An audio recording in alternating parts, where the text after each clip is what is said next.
The Harrison family boardroom hadn't changed in 20 years. Same mahogany table, same leather chairs, same oil painting of my grandfather looking down at us with stern disapproval. I sat quietly at the far end, watching my father pace the room like he owned every molecule of air in it. Which technically, he did. Harrison Technologies needs fresh blood, he announced, hands clasped behind his back. New investment, new ideas, new leadership for the next generation. My older brother, Marcus, straightened his tie, already smirking. My younger sister, Sophia, tapped her manicured nails against her tablet, pretending to take notes.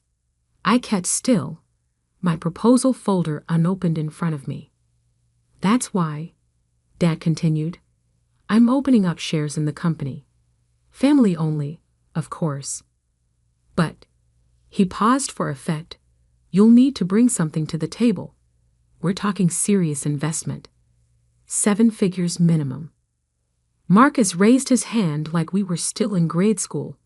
I've already liquidated my tech stocks, Dad. I'm ready to put in $2 million.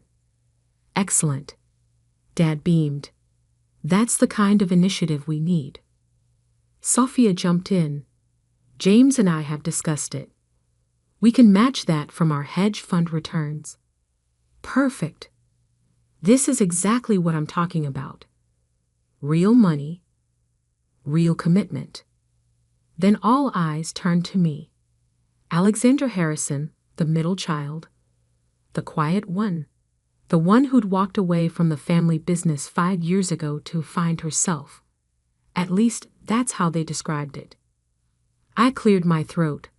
I'd like to present a proposal for modernizing our supply chain. And, Alex, Dad cut me off. We need actual capital, not ideas. How much can you invest? I met his gaze steadily. My current liquid assets are around $800,000. The room filled with poorly concealed snickers. Marcus actually rolled his eyes. Oh, sweetie. Sophia cooed with fake sympathy. This is a big kid's game. Maybe sit this one out? Dad's face hardened. We need someone with actual money to invest, Alexandra. Not whatever you've scraped together from your little consulting work. I didn't tell them about the other $50 million in assets I'd accumulated, or about the negotiations I'd been quietly conducting with Summit Industries, Harrison Tech's biggest competitor. I just nodded, gathered my things, and stood up. I understand. Thank you for the opportunity. Alex, Dad called as I reached the door. Maybe in a few years, when you've built up some real wealth. I closed the door quietly behind me. 2 weeks later, I sat in my real office, the top floor of a downtown high-rise, watching the morning news unfold on multiple screens. The headline scrolled across each one.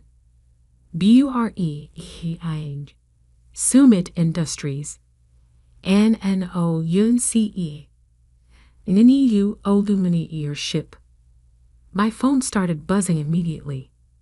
First Marcus, then Sophia, then a stream of notifications from family members and business contacts.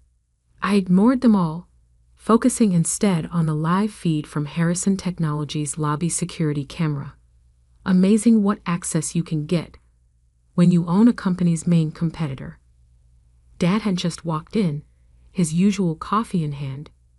He stopped at the reception desk to check messages, glancing up at the lobby TV where the story was playing.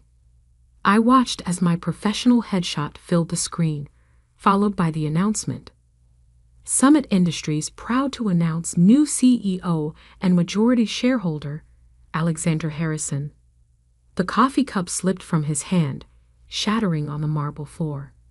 His face went from red to red again as he fumbled for his phone. I let his call go to voicemail. Then I opened my laptop and began typing an email to Summit's board.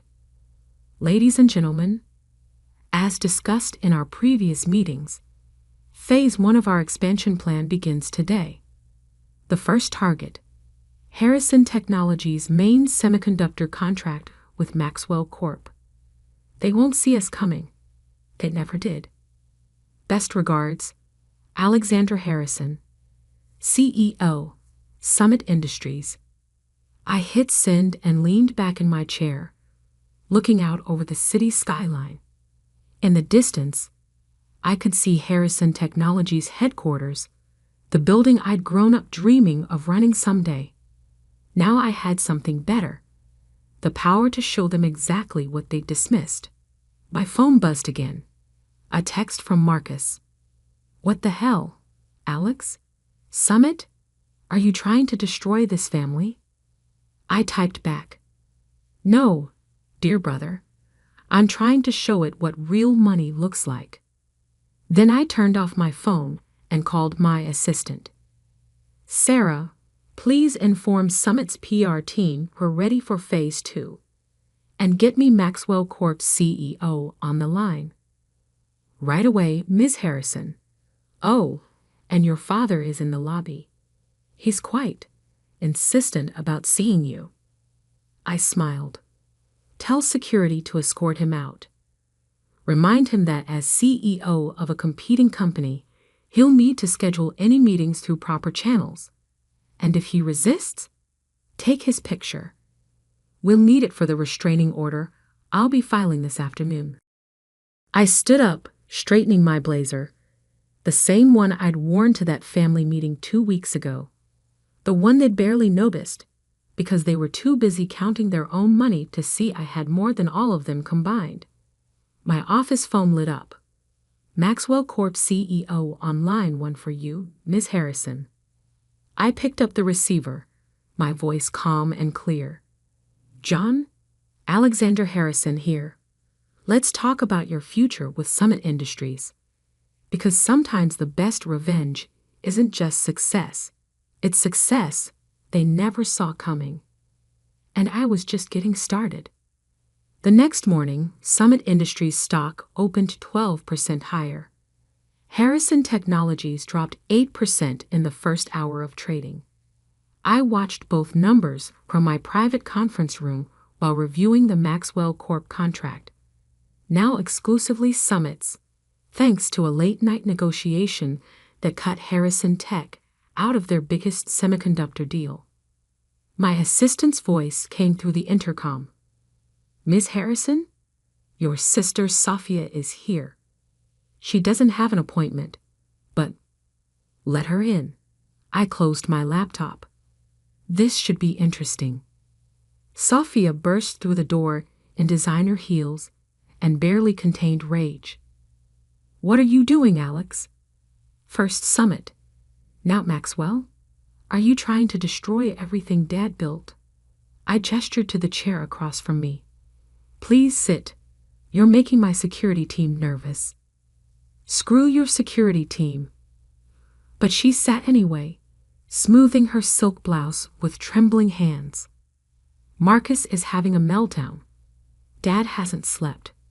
Mom keeps crying about family loyalty." Fascinating. I pulled up a document on my tablet. "Speaking of loyalty, let's discuss Harrison Tech's new partnership with Vision Electronics. The one you and Marcus pushed through last quarter." She froze. "How do you know about that?" "I know everything, Sophia, including the fact that Vision is 3 months away from bankruptcy. Their financials are a house of cards, and you tied our family company to them because their CEO promised you and Marcus personal kickbacks." That's not. I have the offshore account records." I turned the tablet toward her. "Would you like to see them?" The color drained from her face. "You can't prove anything." "Actually, I can. Summit's forensic accounting team is very thorough. In fact, they're preparing a full report for the SEC right now. You wouldn't dare. We're family." "Family?" I leaned forward. "Was it family when you and Marcus convinced Dad I wasn't worth including in strategy meetings. When you mocked my little consulting work while I was building a billion-dollar portfolio. When you systematically pushed me out of every decision because you thought I wasn't smart enough, rich enough, or ruthless enough to play in your league. She stood up so quickly her chair toppled backward. What do you want? Simple. Harrison Tech cuts all ties with Vision Electronics immediately. You and Marcus resign from the board, citing personal reasons. In return, those financial records never see the light of day. That's blackmail. No, dear sister, that's business.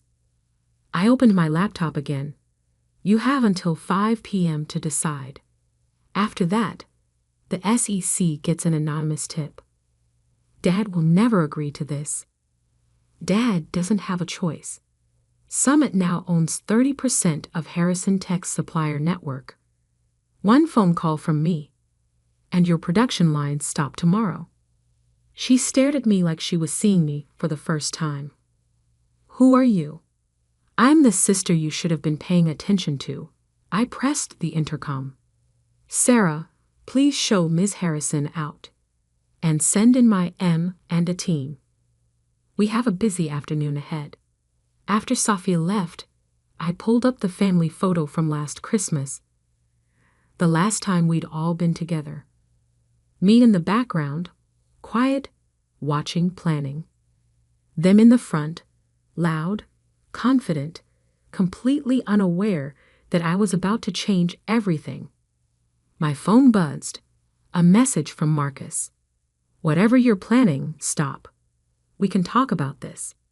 I typed back. Like you talked about the Vision Electronics deal. Check your email. You have 4 hours. Then I opened the file marked Phase 3 and began reviewing the next step in Summit's expansion. By the time my M and a team arrived, I had already identified 3 more Harrison Tech contracts ready for acquisition. Because this wasn't just about revenge.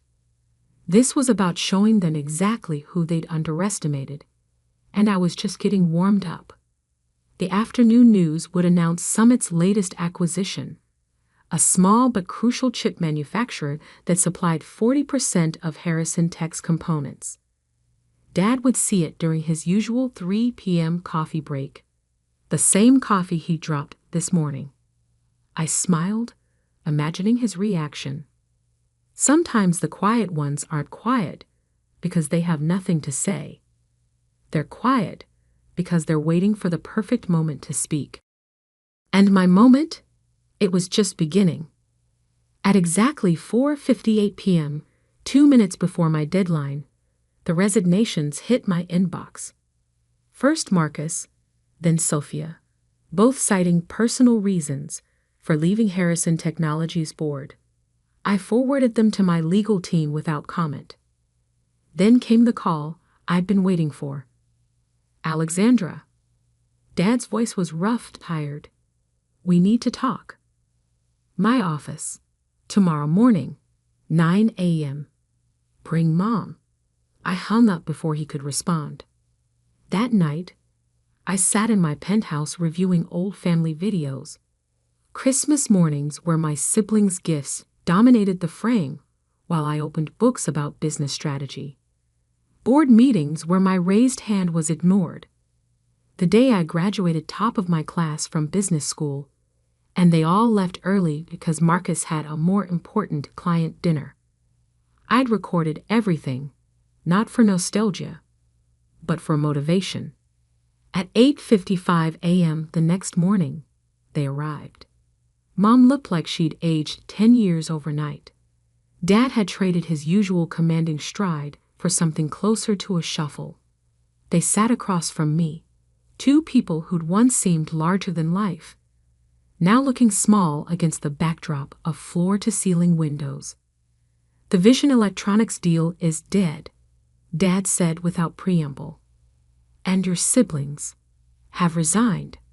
Yes, I know. I pulled up a presentation on the wall screen. Now let's discuss Harrison Technologies' future. Our future? Mom's voice cracked. Alex, you're destroying us. No, Mom. I'm saving you from them. I clicked to the first slide. Detailed documentation of Marcus and Sophia's kickback scheme. They were bleeding the company dry. Vision Electronics was just the start. I have evidence of at least 6 other deals where they took personal payments to push through contracts that hurt Harrison Tech. Dad's face went ashen. That's impossible. We raised them better. Did you? You raised them to believe money and power were everything. That the only way to win was to step on others. The only difference is, they turned those lessons against you too.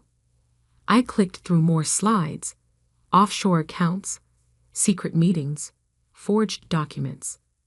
With each revelation, my parents seemed to shrink further into their chairs. Why show us this? Mom whispered. Why not just let the SEC handle it? Because despite everything, Harrison Technologies is still Grandpa's legacy. And unlike my dear siblings, I actually care about that. Dad looked up sharply. What are you suggesting? A merger. I pulled up the final slide. Summit Industries and Harrison Technologies combine forces. Your technology, my market position. We could dominate the industry for the next 50 years. You want to take over our company? No, Dad. I want to save it. But this time, on my terms. I laid out the details. A fair stock exchange, guaranteed positions for loyal employees, and a new board structure that would protect both companies' interests. And if we refuse, Dad's voice was quiet. Then tomorrow morning, these documents go public. Harrison Tech's stock crashes. The SEC launches an investigation, and everything Grandpa built ends in scandal. Mom started crying softly. Dad just stared at his hands. You have until noon to decide. I stood up. Oh, and one more thing. I want the painting. What painting? Mom looked confused. Grandpa's portrait from the boardroom. The one that watched me being ignored for 20 years. I think it's time he had a new view. At 11:58 a.m., they signed the merger agreement. By 1 p.m., the news had hit every major financial network. Historic MERGER, Summit, and Harrison Technologies, JOIN, FORC. That evening, as maintenance crews hung Grandpa's portrait in my office, I received 3 text messages. From Sophia, I hope you're happy. You've ruined everything. From Marcus, this isn't over, Alex. From Mom, we never saw you. I'm so sorry. I responded only to Mom. It's not about being seen anymore. It's about being heard. And now everyone's listening. 1 month later, I stood in the new combined boardroom of Summit Harrison Technologies. The company's stock had risen 40% since the merger. Our market share had doubled. And my siblings? Last I heard, they were trying to start a venture capital firm. Without access to Harrison Tech's resources or connections, they weren't having much success. My assistant knocked on the door. Ms. Harrison? The board is ready for your first meeting as CEO. I straightened my jacket and picked up my presentation folder. The same one I tried to show them at that family meeting that felt like a lifetime ago. Oh, and your father is here. He says he'd like to sit in, if you'll allow it. I thought about it. Put him in the back. He can watch. Because sometimes the best revenge isn't just proving them wrong, it's proving yourself right. And as I walked into that boardroom, past Grandpa's portrait now hanging behind my chair, I knew I'd done exactly that. Good morning, everyone. I began, my voice clear and confident. Let's talk about the future. Not just my future, or the company's future, but the future I'd built while they weren't watching. Because in the end, they were right about one thing. Business is about money and power. They just never expected me to have more of both than all of them combined. And as I started my presentation, I caught Dad's eye in the back of the room. For the first time in my life, he wasn't looking at me with disappointment or dismissal. He was looking at me with respect. Too little, too late. But exactly what I'd been working for all along.